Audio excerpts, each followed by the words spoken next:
All right. Hello and welcome to the Coaches Corner brought to you by the Endurance Lab, where you can join the coaches live and unscripted as we recap the week and answer your questions from the forum. My name's Jason Flores, one of your Endurance Lab coaches, and today I'm joined by, in full screen, Ian Murray. How's it going, Ian?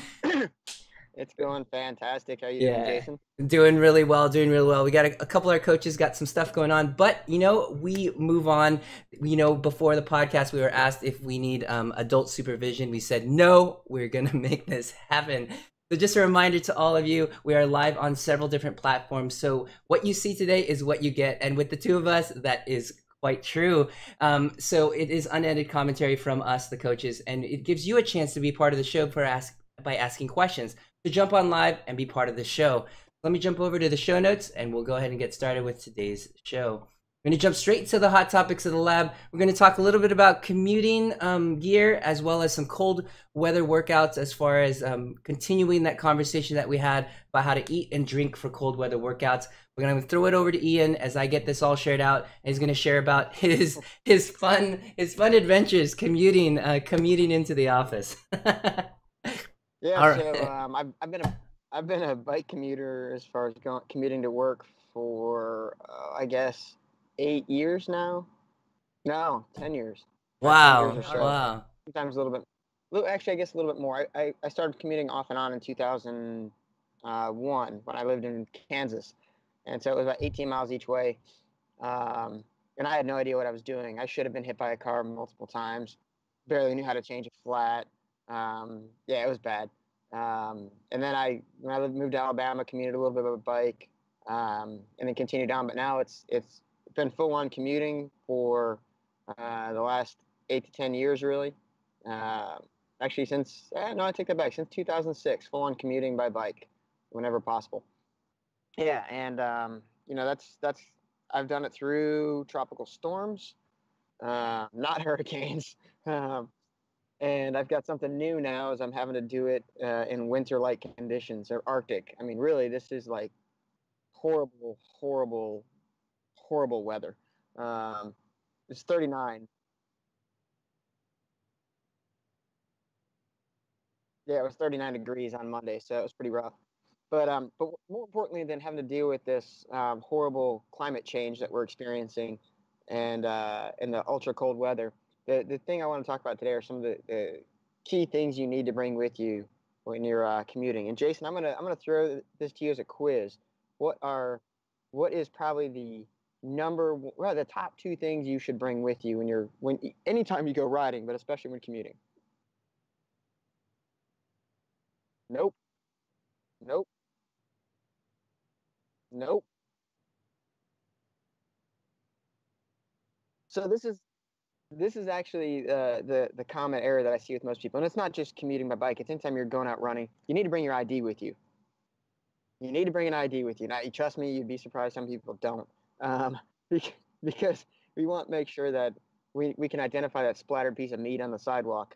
Uh, no, but it is really important in case something does happen and you're not able to speak or tell anyone who you are. That way, they know who you are. And secondly, I would say, especially nowadays, is your phone.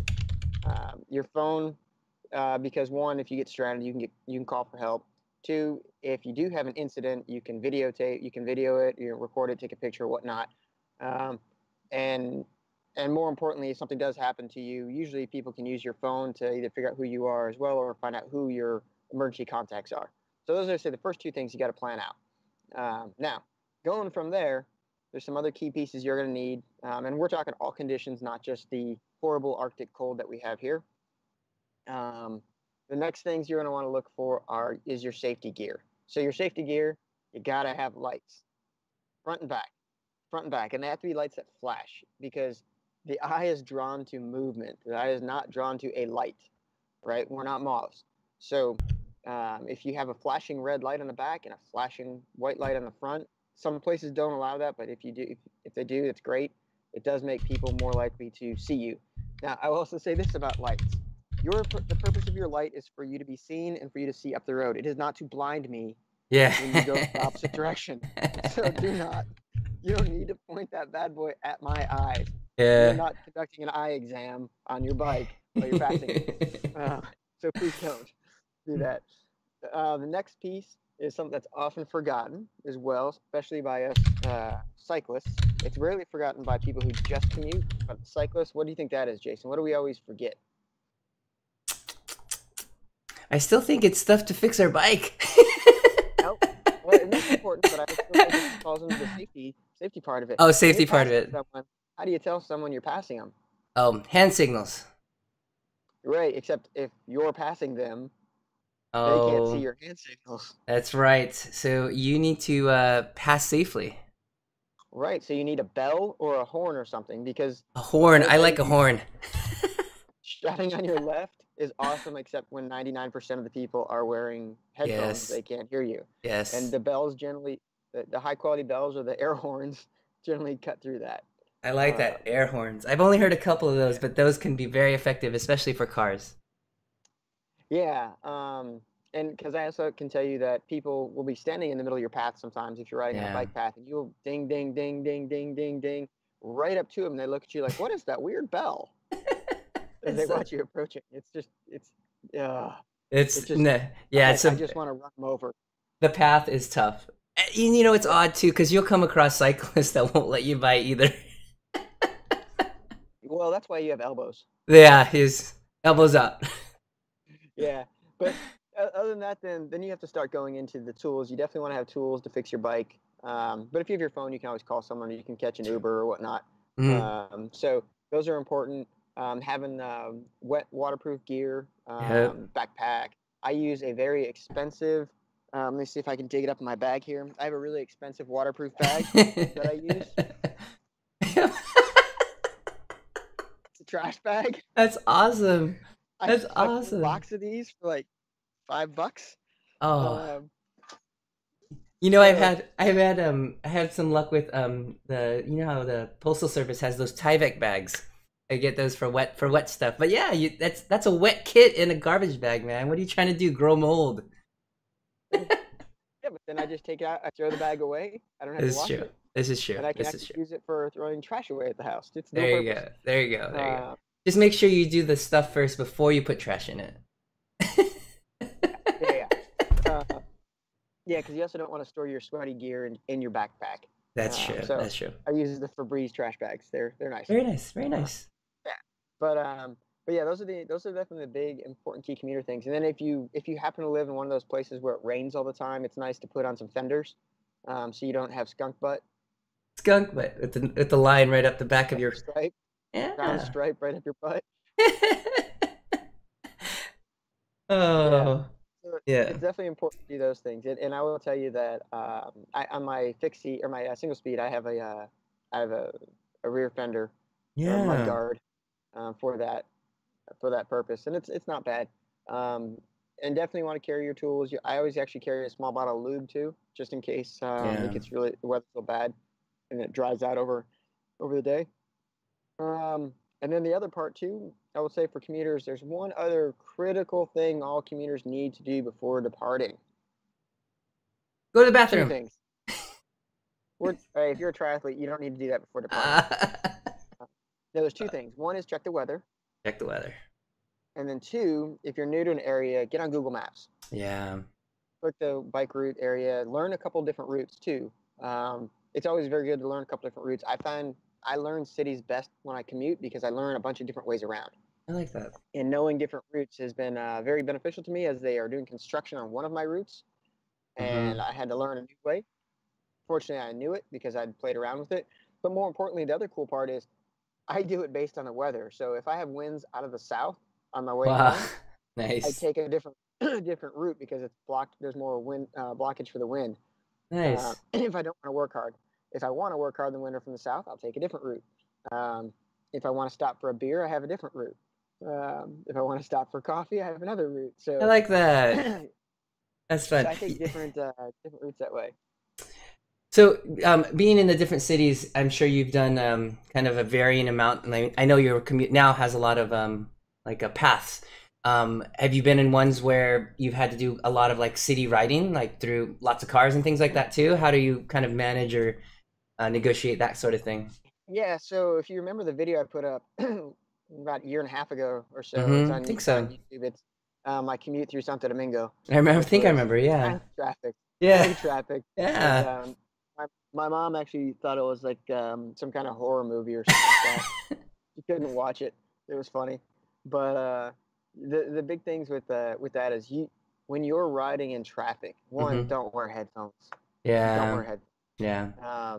And two, own your space. Now, own your Yeah. space doesn't mean you get confrontational with cars, but you can't ride at the very furthest right possible on the road because then you have no safety outlet. Yeah. So a lot of cities have it where bicyclists can use the whole lane. I don't really recommend riding in the center of the lane unless there's a sign that specifically says Mm-hmm. bicyclists can use the whole lane. Mm-hmm. But I usually ride about a meter to the left of the white line, and that Makes gives me sense. some room to move on the shoulder, unless I have a 3 meter wide shoulder, and then I'll ride just off on the right side of the right line of white line.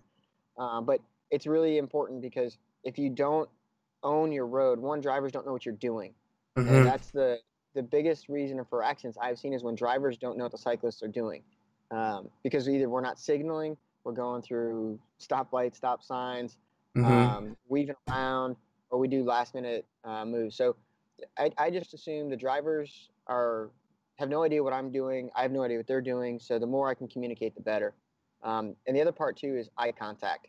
When I'm Yeah. going through an intersection, even if I'm at the stop sign first, I make sure that driver and I make eye contact. I don't just go because I was there first. It's really important. And then the last part I want to cover is at stoplights. When it's going from red to green, there's when people hit the gas, their car has a tendency to surge a little bit to the right. Yeah. So, yeah, It's it just by does. it's actually by design so that you I don't know, end up in I the middle. know, Yeah, it's silly. I know. It just does. But for people who don't understand the mechanics of it, it just does. It's like positive traction. It just works. Mm-hmm. Just Mm-hmm. understand it. Just Mm-hmm. understand that it works. So what I always try to do, I don't call it jumping the light, but once I get familiar with the route, if I know that they go red and they're red, all lights are red for a second or two, and then my light will go green. As soon as they all go red, I make sure I'm up on the pedals and starting a little bit of forward progress as long as it's safe. And then by the time it's green, I'm already starting to move into the intersection and I've got a little momentum and it gets me out of the way of the cars. Um, Along with that, don't shoot in between. Look, you watch my video, you're gonna see me do it. It's a bad idea. Don't shoot in between cars either. I do it all the time. Yeah. Just stay in your lane. You can pass cars when they're Yeah. stopped, but try not to be silly about it. Especially if you're a little twitchy on your bike handling. If you're always on Zwift and you only ride outside once a month, don't pass cars, especially not while they're moving. No, no. It's that that first ride out after all winter being on the trainer and trying to steer your bike. That's always an interesting ride out with friends. Yeah, yeah. It's yeah. I've seen some different stuff, and I Yeah, can tell you that for me, doing my commuting has helped a lot with my handling just because of sure. what I used to have to do, um, and now what I do on my commute now. It's nice. I get um, a lot more turns and hard bike handling, so it's nice. Yeah. So before we jump on a couple questions I'm thinking that viewers might have. One is how do you deal with obviously you have it looked like you had your kit in there. How do you deal with commuting in like regular clothes versus for riders or in a full kit? And then how do you deal with kind of having the clothes where you need to go? Like kind of that sort of thing if you need to get like dressed up for work, let's say like I've got like a shirt and tie that I've got to do at work, for example.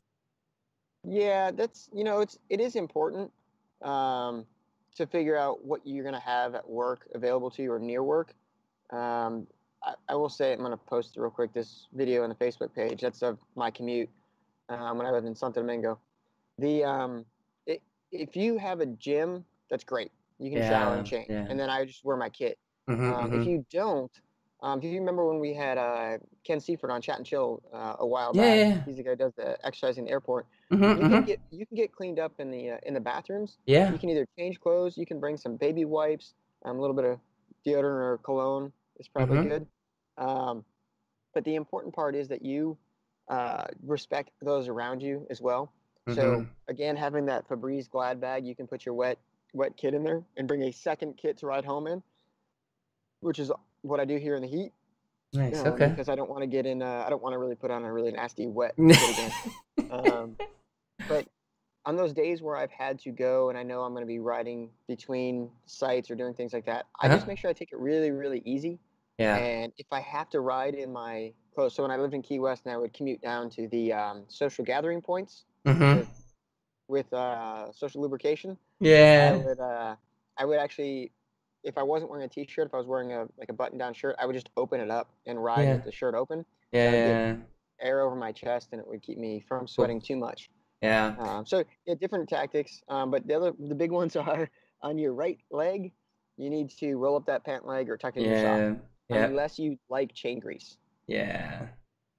Yeah. So I think between that, just understanding. I think you made a key point. Is a lot of times people use the commute as some sort of workout, and I think if in fact you are commuting, take your time, give yourself time.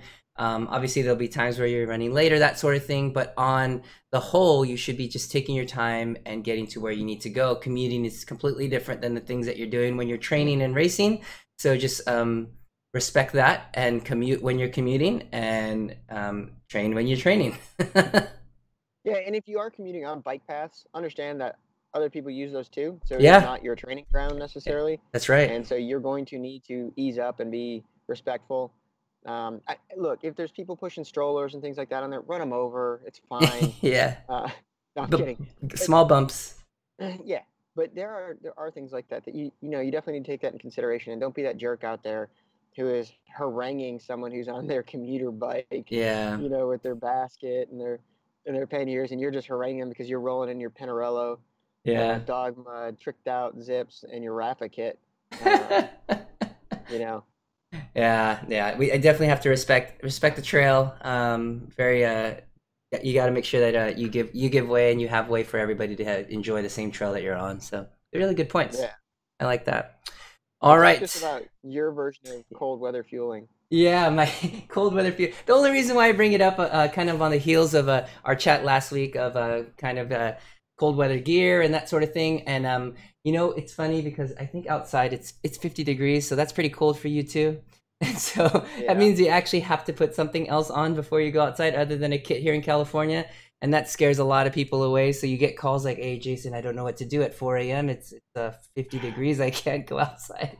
But well, talking to just a couple of things, I wanted to talk about specifically eating and drinking for these workouts. When it does get really cold, you need to kind of prepare for certain things. So what I wanted to talk about was before your ride. I'll split it up into a couple of different things: before, during, and after your ride. So before your ride, what I wanted to highlight was using sports drink. And the reason why is, if in fact you're getting to the temperatures that Ian's getting to, even though the temperature may not be freezing outside while you're riding, what you may find is that a water only bottle will actually freeze much more quickly than something that has a mix. So whether that's having some scratch slabs in there, some sort of powdered mix to help change what's in your bottle, it'll actually make it so that it doesn't freeze, or it's more difficult to freeze. Because when you're on the bike and the wind is passing over the bottle, it's actually much colder than when you're just standing still. When you check the weather on your apps, what you're finding is actually the still weather temperature, not exactly the wind chill, let's say. The other thing is combining nutrition and hydration in a cold weather when you're in the cold weather, especially if you're going to be out on a training ride, meaning you're going to need to get both hydration and fueling in, having it in the same bottle versus having to fumble getting gloves off, reaching into pockets and that sort of thing. So again, we're talking about putting your carbohydrate source back into the bottle so that you're able to drink that during your cold weather rides can be very, very important. The other thing is to have insulated hydration bottles. And a lot of times people think about these for hot rides, but in fact, if you were to put something at room temperature in an insulated bottle, it will actually keep that temperature on the warmer side when you go out into cold weather. So it's good for both cold and warm weather rides. If And you also put a little bit of whiskey in your drink, I've heard it this. will keep it from freezing. That's right. And it's because A the little bit. alcohol, 2 shots. So yeah, I have also heard this. It's also good for 5-year-olds if they won't go to sleep. My son wouldn't go to sleep before midnight last night, so that works too. So I agree. so yeah, putting a little bit of that. The reason why is alcohol doesn't freeze. and that will allow the bottle to not freeze. Oh yeah, we were talking. That is not true, Jason. You can freeze alcohol. I've done Can, it by leaving it in a freezer. yeah, Yeah, I guess it depends on what. Yeah, the alcohol level, right? So you gotta I use kid you hard not, though. stuff. 151 then? That would Or definitely not. vodka. Vodka is more or less tasteless. You can just put some vodka in your Scratch Labs and There you go. Vodka good to Scratch go. Labs. We gotta try that. Team camp, everybody. Vodka Scratch Labs. All right. It's 60 degrees out. We have vodka Scratch Lab bottles. Oh man, oh man. All the guys would be very, very upset. All right, during the ride, we're looking at a couple key things. Accessibility to your fuel is very key. Making sure you can get to your bottles, and also if you have more fuel in your pockets, that you're able to take gloves off and easily get to those sort of things. Opening up wrappers before you go on rides can be very important, so that you're not trying to open something up in the cold.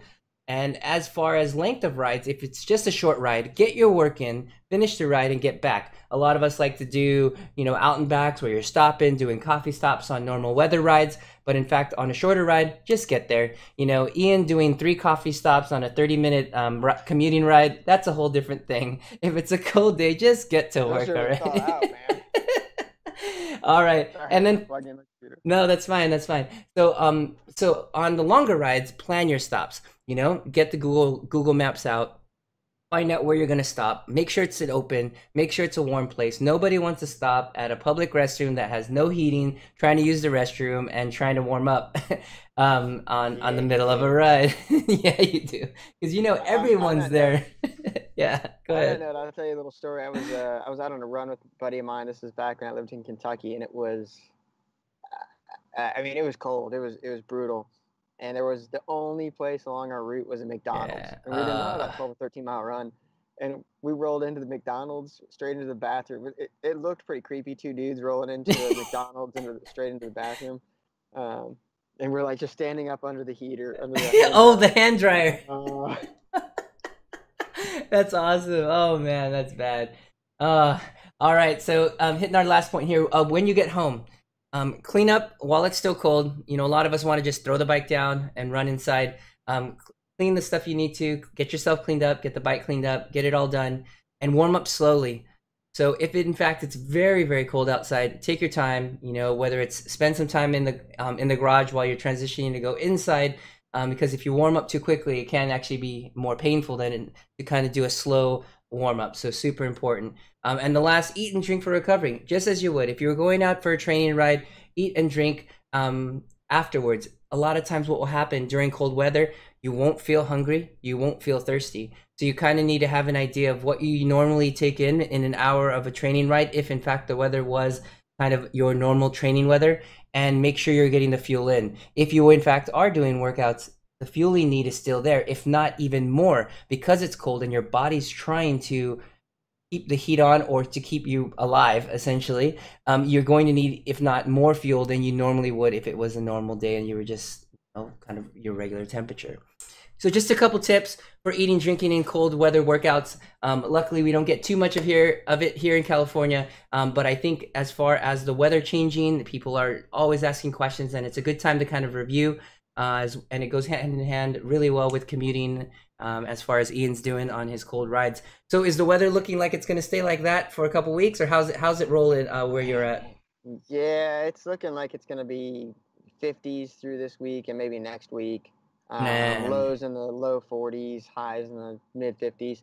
It's pretty much horrible.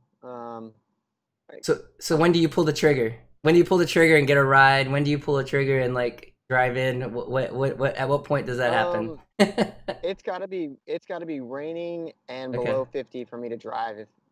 there you I go. think. It's going to depend on how much rain it is. But if it's snowing, frostbite can get through the snow. I'm good. That's true. That's Um, true.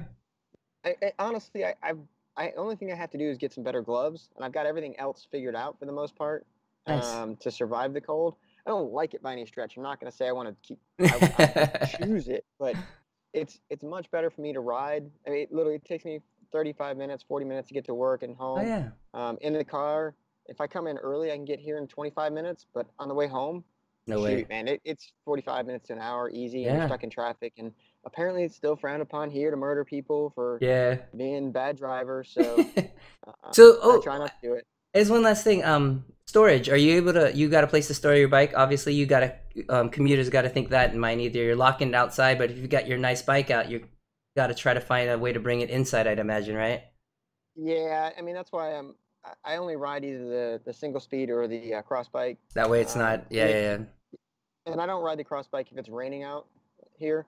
yeah. Mm-hmm. To work, I ride the single speed because That makes it's a sense. beater and that's the idea. That makes sense. Um, That makes sense. yeah, and that is a key thing. So I will definitely say this for commuters: if you were commuting like to a metro station or a train station or somewhere like that where there's not going to be, it's not necessarily a secured area. So for me, I bring it down to a military installation. No one's gonna steal my bike.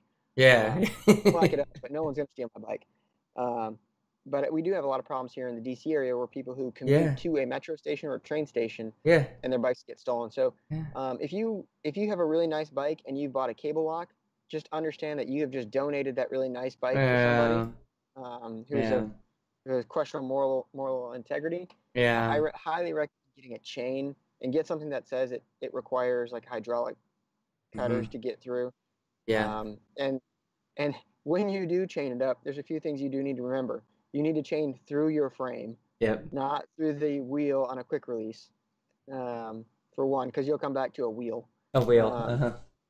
and the other part is whatever you chain it to, you have to make sure that's a It's, fixed that object, makes and sense. they can't just lift the bike up over Over the whatever they pole. have chained. Yeah. Yeah. Yeah, so I'm Oh, just gonna throw that out throw there. that in there. You know, it's funny. Andrea was on here before the call checking in. She's actually stopped someone. A couple episodes ago, she was talking about how she stopped someone trying to steal a bike, and the person stealing it was trying to explain how it was so much. He was trying to break it open for someone else because it was someone else's bike. It Yeah, was hilarious.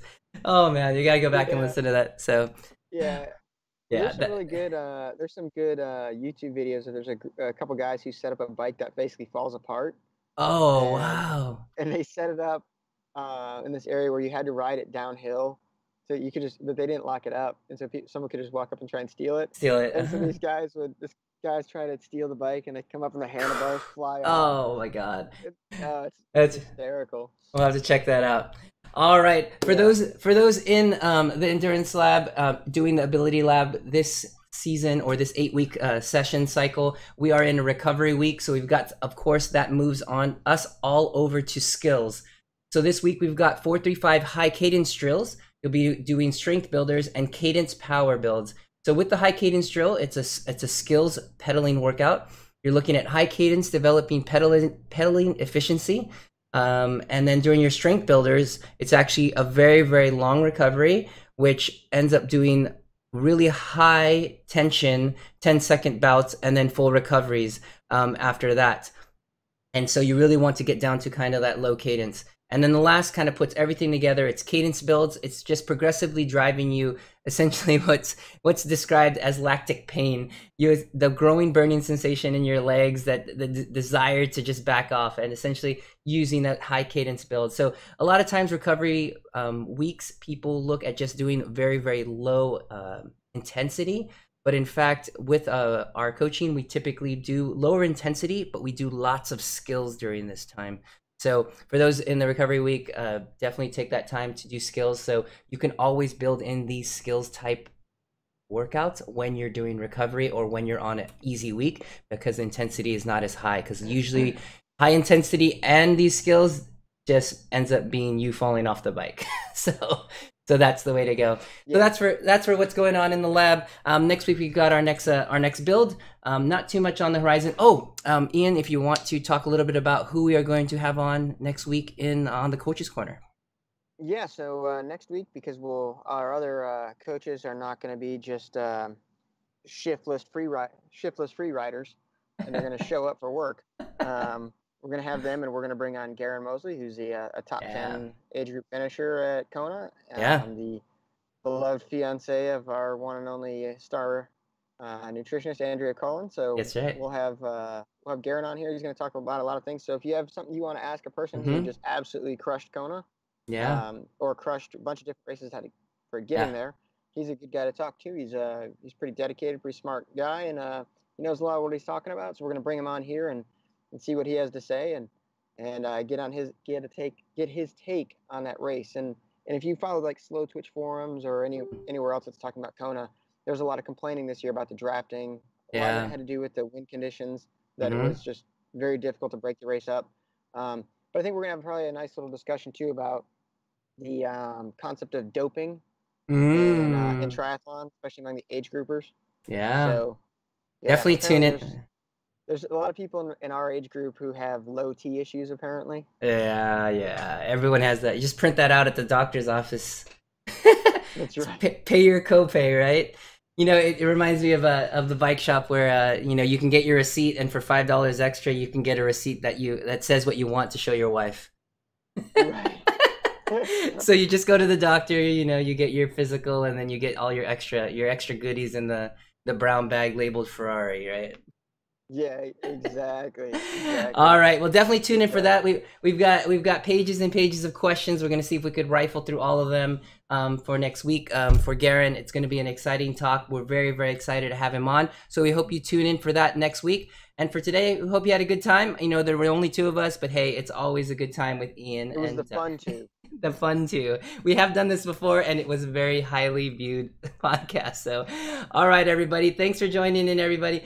So, last thing before we go, I just want to remind everybody that um, Coach's Corner, if it's your first time listening and would like to hear more content from us from the Endurance Lab, head over to your favorite podcast app and search the Endurance Lab, or head over to YouTube and search the same. And don't forget to click subscribe. And for more information when the next lab is, head over to endurancelab.fit, where you can join us to train smart and get results. We'll see everybody next week. And of course, Eric Denning just joined us.